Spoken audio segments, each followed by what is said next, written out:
For years, 3Dcoat has been known as one of the most versatile tools for sculpting, retopology, UV unwrapping, UV mapping, and texture painting.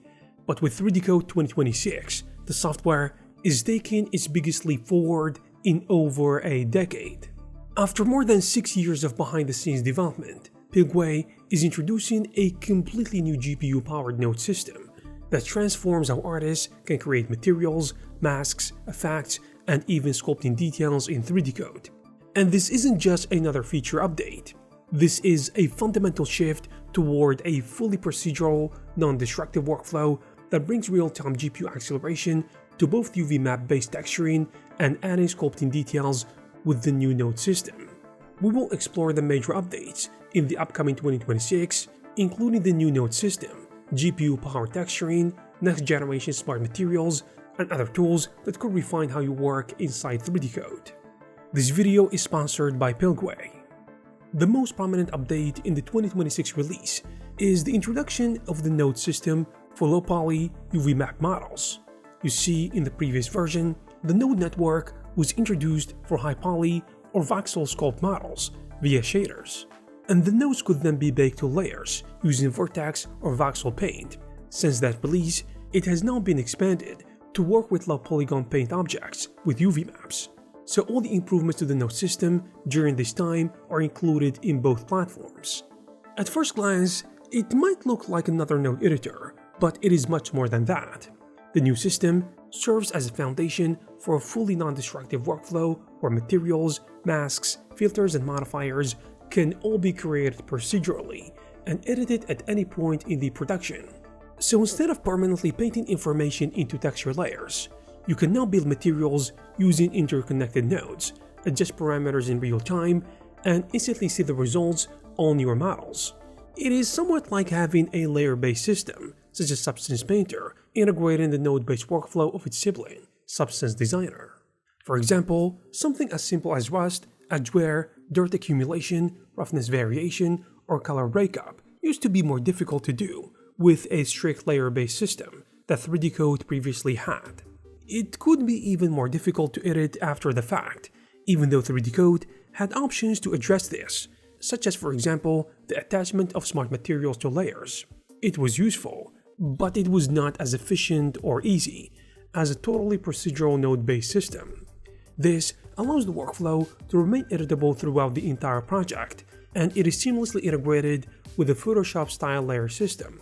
For example, you can select a layer and apply a preset material to it, and once you're happy with the result, you still have the ability to apply a layer mask or clipping mask to it. This shift, as you can see, moves 3Dcoat away from a more traditional destructive painting workflow and into kind of a procedural flexibility which artists have come to expect from a modern node-based system. Now, if this were simply a new material creation system, this alone would make this one the most exciting for 3Dcoat in a long time, but the new node system is not limited to only texturing. According to Pilgway, the same procedural workflow can also be used during sculpting, allowing you to work with node-based materials even before topology and UV mapping enter the picture. This means the same procedural tools used to create materials, masks, and surface effects can also participate in the modeling and sculpting process itself, affecting not only the UV texture map, but the entire volume of a model. This is actually unprecedented in the industry and brings a much closer relationship between the sculpting and low-poly texturing stages, which artists traditionally used to do. So instead of treating those as two completely separate stages of production, 3Dcoat 2026 aims to bring them together within a single procedural texturing environment, where adjustments remain editable throughout the project pipeline. This allows you to sculpt your models while simultaneously previewing the material in real time, taking full advantage of the complete node-based texturing workflow, even before retopology or UV mapping. With nodes, you can easily sculpt shapes that would be difficult or even impossible to create, using traditional sculpting tools. Once you apply the pattern to volume, the node-generated geometry is converted into a regular sculpt object for future editing. They also have introduced a unique feature, which enables the creation of 3D lattice structures and other complex 3-dimensional internal geometries using voxels. This functionality is especially valuable for engineering applications where it can be used to generate advanced internal lattice structures, especially for 3D printing. These structures help increase the strength of printed parts while reducing material consumption and overall weight. At the same time, the feature is equally useful for artistic workflows and digital sculpting, making it easy, I would say, to create intricate volume patterns and highly detailed internal structures. And to keep this responsive, it is driven by the new GPU engine, allowing these procedural effects, mathematical operations, masks, and noise generators to be calculated directly on the graphics card in real time. So built in on top of this new foundation, you have a new generation of smart materials known as NG materials. And unlike traditional materials that often rely on static textures and manually painted effects, NG materials are fully procedural and capable of adapting to characteristics of the model itself.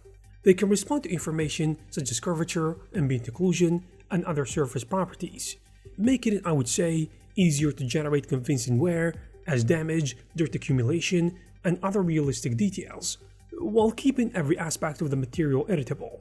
Think of smart materials in Substance or procedural materials in Blender. And this was not available in 3Dcoat before. But that's not everything. Along NG materials, 3Dcoat 2026 also introduces NG masks, which are procedural masking tools designed to automate many of the effects that you commonly spend time creating by hand, such as generating scratches, weathering, dirt buildup, or edge wear.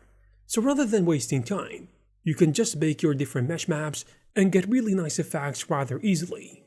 Speaking of effects, there are also new NG modifier and NG filters.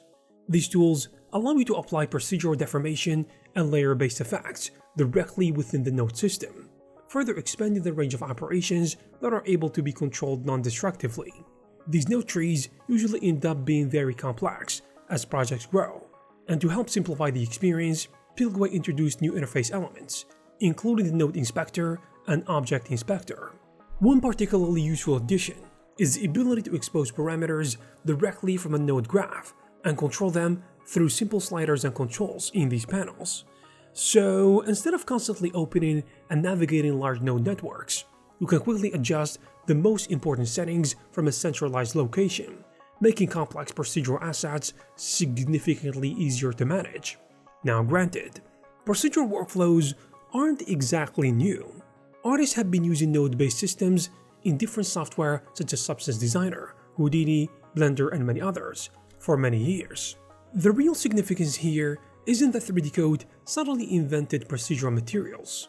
What's interesting is seeing this kind of workflow arrive inside 3Dcoat and tightly integrate with the layer system.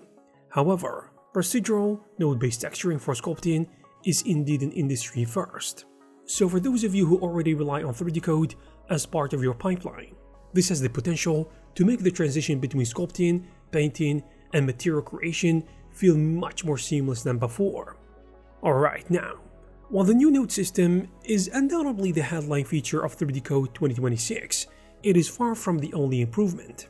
3Dcoat is actually introducing a variety of enhancements across sculpting, modeling, and retopology. You will find new tools such as the line splitter for quickly dividing geometry, new freedom lattice improvements in the pose tool, improvements to the retopo and modeling object panels with multi-layer selection, hiding and unhiding, and a new tree structure like you find in the Sculpt workspace. There is also updated 3D connection device support, with new default button assignments, and radio menus that include 3Dcoat tool icons. And you were previously forced to do the setup entirely by yourself. There is also new smart hybrid primitives in the modeling space, which were also added. Additionally, a new hollow box primitive in the Sculpt workspace was added, with many adjustable parameters, such as thickness and filtering, with openings on one or more sides. This can be really useful for individual prototyping and especially 3D printing. You see, none of this was available in the previous versions of 3Dcoat, which makes it a great addition. Furthermore, there is now support for the newest Lightwave 3D file format, LWO3, which restores the functionality of the 3Dcoat app link for Lightwave. There is also new expanded UDIM support for GBLC export capabilities. Now, for the release of 3Dcoat 2026, Pilgway is having two AXE files in the downloadable distribution: the current legacy version with previous PBR smart materials and the new GPU version which comes with GPU accelerated texturing and with the nodes network, and the same applies to 3Dcoat Textura 2026. And just after the release, we are having now the release sale from the 20th of July to August 3rd, and 3Dcoat 2026 permanent individual license will cost €279 with a €100 discount, and 3Dcoat Textura 2026 individual will cost €119 with a €40 discount, but the usual price will be €159 after the sale ends. So, if you want to try the upcoming release and read more about the exciting new features, check out the links in the description down below. You can also check out Pigway's YouTube channel, which has few videos that break down the new texturing workflow in much greater detail. And there you have it, guys. If you like this video, please give it a thumbs up and please subscribe to the channel to receive more videos like this. Thank you very much for watching, and I will see you in the next one.